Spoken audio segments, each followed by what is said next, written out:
Alright, so today I'm going to do just going to check the spark plugs. I'm pretty sure I'll have to adjust them. I don't know if I'm going to replace them, but I haven't touched them for probably 50, maybe 60,000 miles.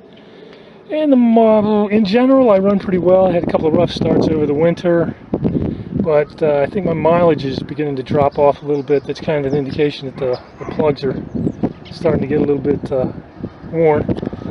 Doesn't mean they can't be just bent back into shape, but we will see. Anyway, we're going to start with 8mm on that guy, this guy, that guy over there, and that one right there.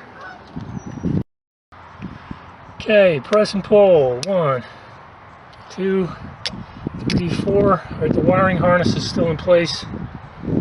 With these guys done, we can now go 1, 2, 3, 4 and get these little coil packs out of the way. Alright, with our 4 screws out of the way, the entire wiring harness for the plugs here can just kind of lift it up out of the way and set it aside. Alright, now we got to pop the plug packs out. And just kind of pop loose. Like so. And down there in the bottom holds my plug, so let me just get these guys out of the way, and I got to get the right kind of plug. My adapter, my reach. Oh, incidentally, these are 8mm. So held in place by 8mm all the way around, and then these are 8mm. Let's get these out of the way. Hang in there. Alright, to get to the plugs, this takes a 5/8 inch spark plug special and a long adapter.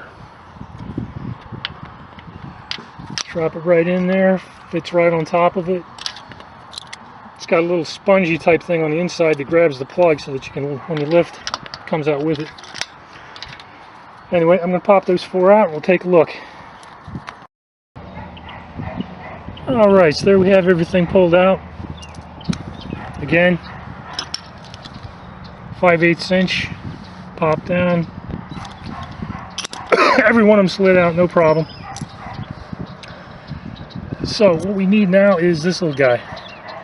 This is a feeler gauge that is specially built for doing spark plugs, and our spark plug gap is anywhere from 1 to 1.1mm. So at the low end it should be 1, and you're outside the wear interval if you're at about 1.1. That's, in this being not metric,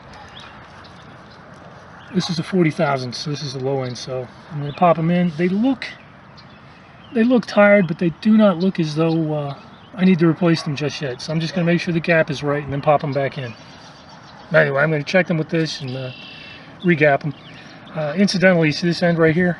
You can bend the tips. You just pop it in, kind of like that, and then you just kind of bend it like this, and you can tighten it or loosen it.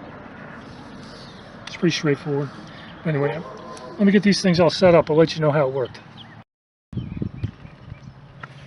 Alright, one other thing you got to do before you put them back in the car, you need to apply some high temperature anti-seize lubricant to the threads, because you really don't want those threads sticking in the head the next time you pull them out and having them bind and stick. And the next thing you know, you need a Healy coil, which is a pretty major repair. So, anti-seize. Alright, so I've got a little bit of my copper anti-seize on there. Can you see that spread out? Anyway, this is going to be the second one.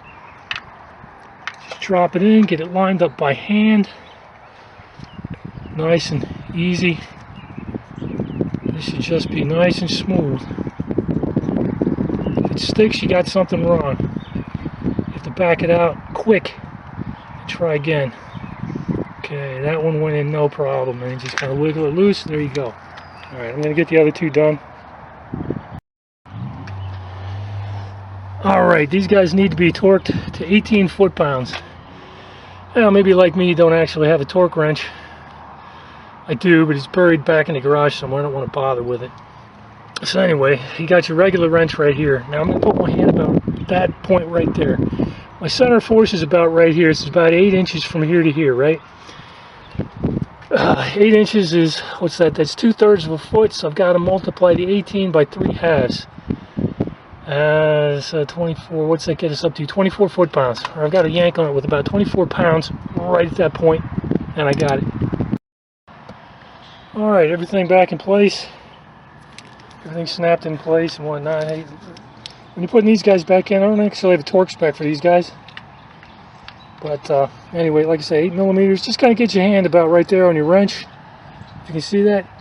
Just kind of give it a good, you know, like that. Don't really crank on it. It's 8mm. Too much and they're going to snap. In addition to that, while I've got this out, as you can see, I've got a little bit of oil over here. There's some over here. I had a little teeny bit of oil inside these two spark plug holes. So kind of an indicator that I might be a little bit loose on my my valve cover here. So I'm going to take these 8. They're 10mm. I'm just going to tighten them up a little bit. Make sure they're tight. Oh, my mistake. 1, 2, 3, 4, 5, 6. And yeah, this one definitely loose. Definitely loose. A little bit. They all took a little bit of tightening. They could all stand it. Hopefully that'll clean up some of my oozing. I'm not really leaking. It's just a little bit of an ooze. Okay, the results of the spark plug checking was everything was pretty much in spec. Geez, even after 100,000 miles, I'm still running on the car's original spark plugs. So, you know, I had 2 of them that were ever so slightly loose. I tightened them up a little teeny bit, but I mean just a tiny bit. The other 2 were right on spec, and I haven't looked at them in, like I said, 50, 60,000 miles. So, no problems there. Needed to be looked at, but no problems. Just crank it up, make sure we're up and running here. There we go. No problem.